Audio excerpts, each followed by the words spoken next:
Hello and happy Sunday.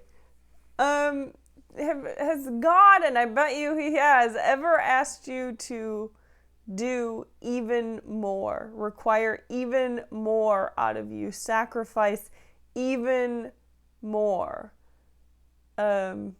keep moving even more? The time to rest is not yet.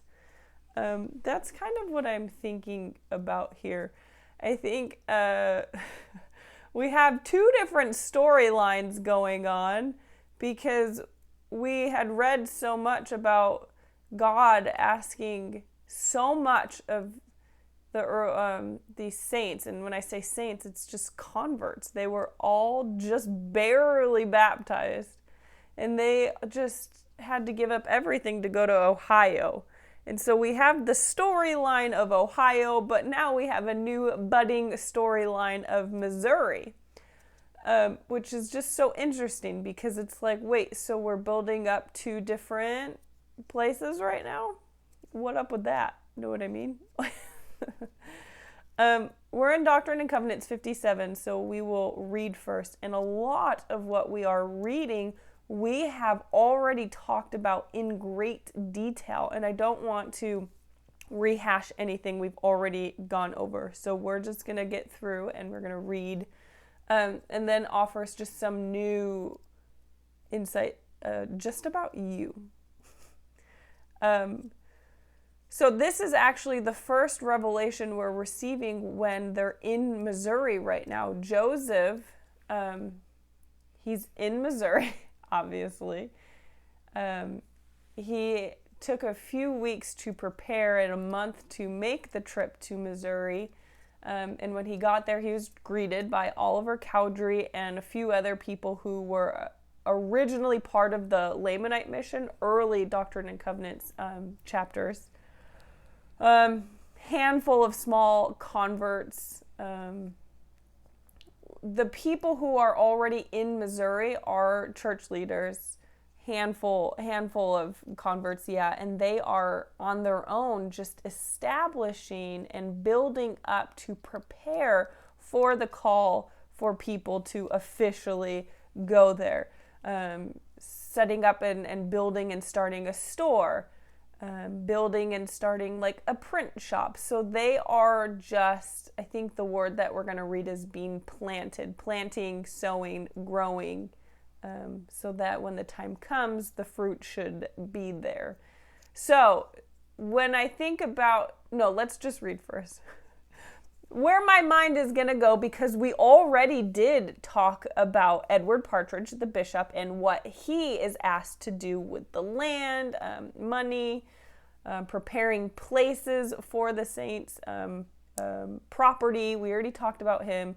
We already talked a whole lot about New Jerusalem, the center place, Zion. We already talked about all of that, which is a big part of tonight's reading. So let's just read, get our scriptures in for the night, because our soul needs it. Our soul needs the Word of God. So let's just do that, and then I'll tell you where my brain has gone a little bit off the cusp of the history and context that we've already gone over. So Doctrine and Covenants 57, Missouri, our first ever here in Missouri. I know my brain's already going on what I want to talk to you about, but we're here for scriptures. We're not here for Al's brain, necessarily. All right, hearken, O ye elders of my church, saith the Lord, your God, of course, who have assembled yourselves together according to my commandments. We had a great conversation. Was it yesterday or the day before? We have two different commandments. We have the commandments within the church, but also personal commands that he gives us in our personal lives. All right, anyways, not that that's too relevant right now. In this land, which is the land of Missouri, which is the land which I have appointed and consecrated. We actually had a great conversation several chapters ago that no matter where we are, he does and has and will continue to consecrate wherever that is. So wherever we are, he consecrates that place. So we're seeing that again for like the third time, which is kind of fun. For the gathering of the saints, us. Okay, consecrating where us, the saints, go. Wherefore, this is the land of the promise and the place of the city of Zion. And thus saith the Lord your God, if you will receive wisdom, here is wisdom. Now, if we pick up on repetitive words, here is wisdom is definitely probably 7 or 8 times in this short 16 verses. Here is wisdom. Behold, the place which is now called Independence is the center place. Center place, Zion, New Jerusalem, all the same thing. And a spot for the temple is laid westward upon a lot which is not far from the courthouse. Wherefore it is wisdom that the land should be purchased by the saints, and also every tract lying westward, even until the line running directly between Jew and Gentile, which is kind of fun because as soon as Joseph Smith got there and saw the land and the country and where they were, he was shown pretty quickly of where a lot of where the temple could be. He was shown a lot of things of where things will go and how things should be when he gets there, which follows suit in a really good conversation we've already had also, that when we are in movement, we receive more. So how can we keep moving? And this is a good visual of that lesson is Joseph Smith put in the time, the effort to movement, in this case, literal movement to Missouri. And as we are in motion, trying to do the things God asks of us, in the motion of doing, we receive more. Sometimes it's hard for us to get started because we don't feel like we know enough. Where are we going? What am I going to do when I get there? But sometimes none of that could be relevant. It's just, what's our next step? What's our one step forward? And if we are doing these small steps, he will give it to us rather than waiting for all of the information to come to us at once. It just doesn't really work that way. Does this make sense? I don't know. I'm tired. Where am I? I don't know. Oh, verse 5. And also every tract bordering by the prairies, inasmuch as the disciples are enabled to buy lands, behold, this is wisdom, that they may obtain it for everlasting inheritance. No, let's keep reading. And let my servant Sidney Gilbert stand in the office to which I have appointed him, to receive monies, to be an agent unto the church. We also talked about that before. To buy land in all the regions round about, inasmuch as it can be done in righteousness, and as wisdom shall direct. And let my servant Edward Partridge, the first bishop, stand in the office to which I have appointed him, which we already went over, and divide unto the saints their inheritance, even as I commanded, and also those whom he has appointed to assist him. And again, verily I say unto you, let my servant Sidney Gilbert plant himself in this place and establish a store. So there's the wording we talked about at the very beginning, being planted. Kind of like a reap what you're sow, getting ready for fruit, for future growth. Okay, establish a store, that he may sell goods without fraud, that he may obtain money to buy lands for the good of saints, that he may obtain whatsoever things the disciples may need to plant them in their inheritance. And also let my servant Sidney Gilbert obtain a license. Behold, here is wisdom, that whoso readeth, let him understand, that he may send goods also unto the people, even by whom he will, as clerks employed in his service, and thus provide for my saints, that my gospel may be preached unto those who sit in darkness. I love that phrase. That's the second or third time we've read that in the Doctrine and Covenants. The one previous was, go forth to them that sit in darkness. I love that because I feel kind of a pull towards that phrase. Kind of like some sort of personal pursuit I feel called to do. So that's why I just love the phrase, to those who sit in darkness.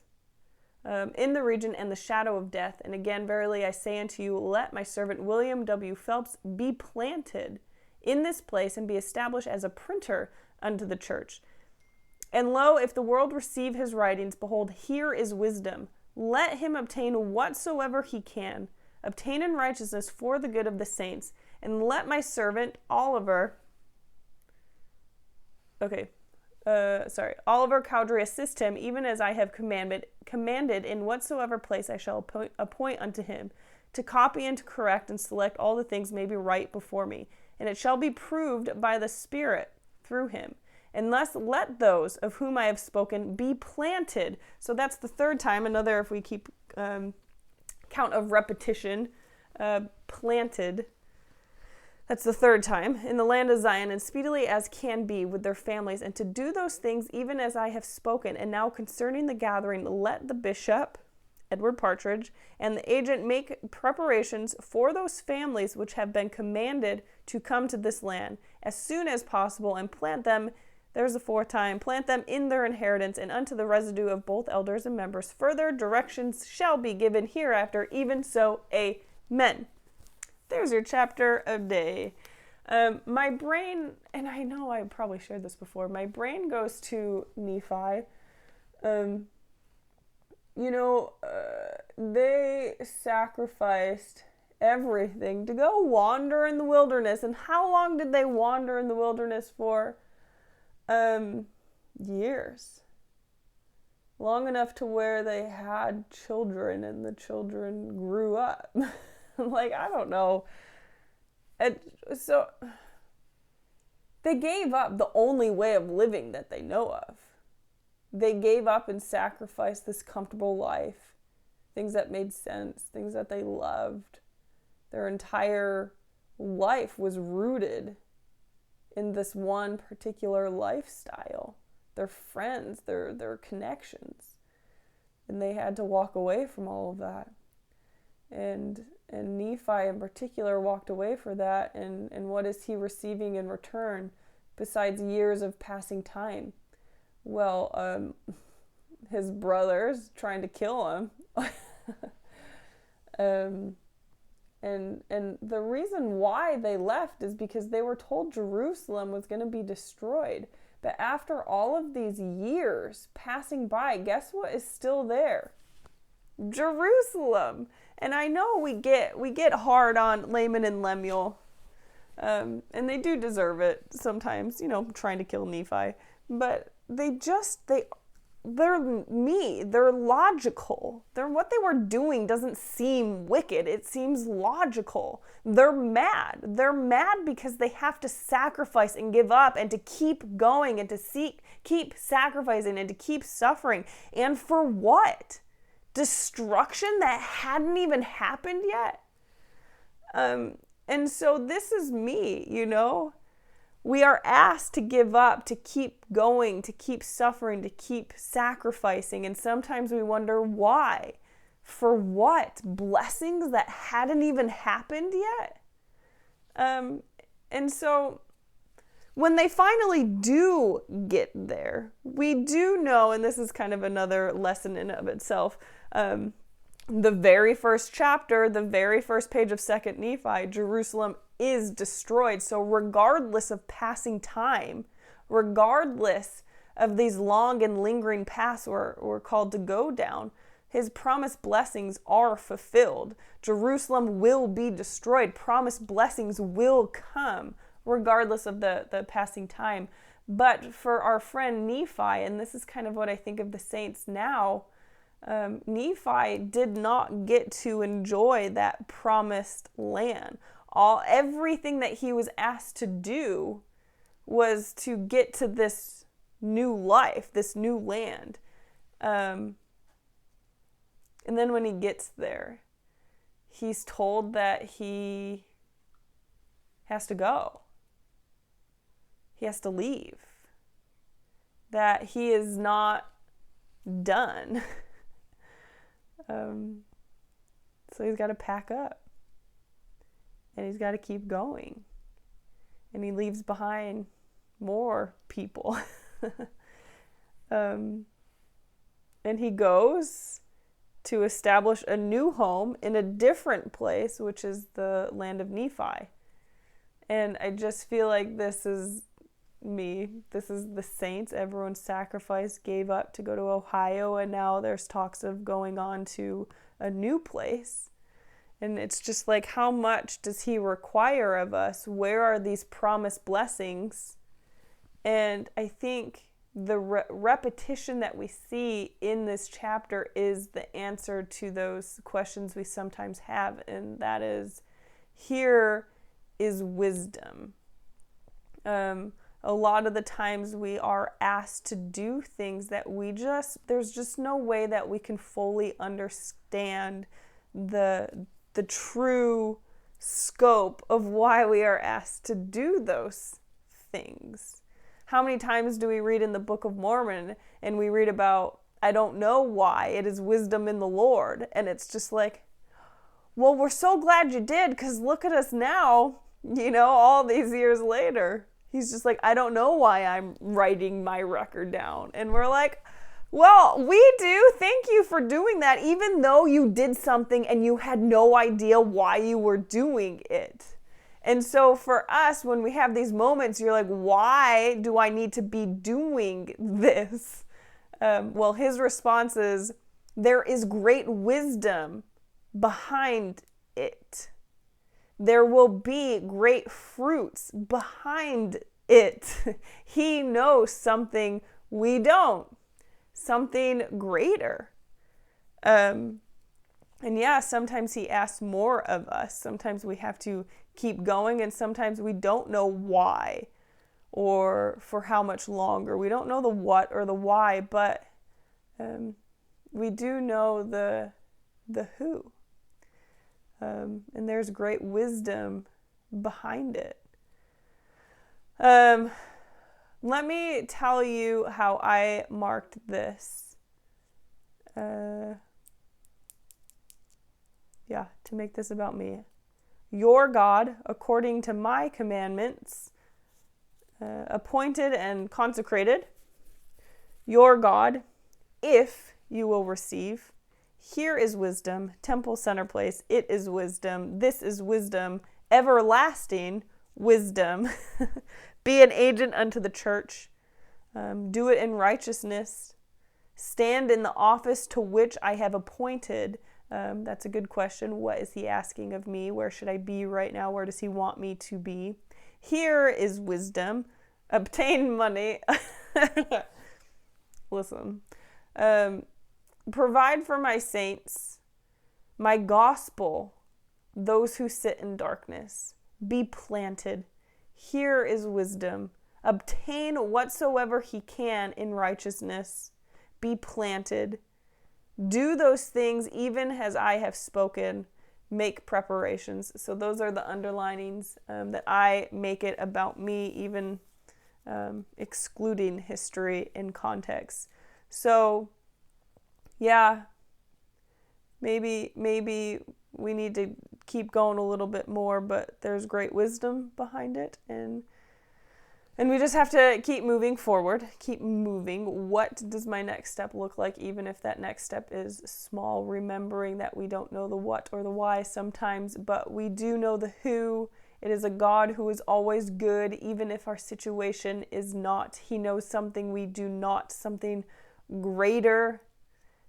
And no matter where we are, no matter where he asks us to go, he will be there and it will be consecrated. So I will see you tomorrow. We are chugging along. And when we do finish Doctrine and Covenants, because we are way ahead of Come Follow Me, we're just reading just to read. We'll just go to the Book of Mormon. We're just going to do the entire Book of Mormon together, which I'm super excited for. Anyways, I'll see you tomorrow. Happy Sunday. Thanks for joining me. You're the best. Goodbye.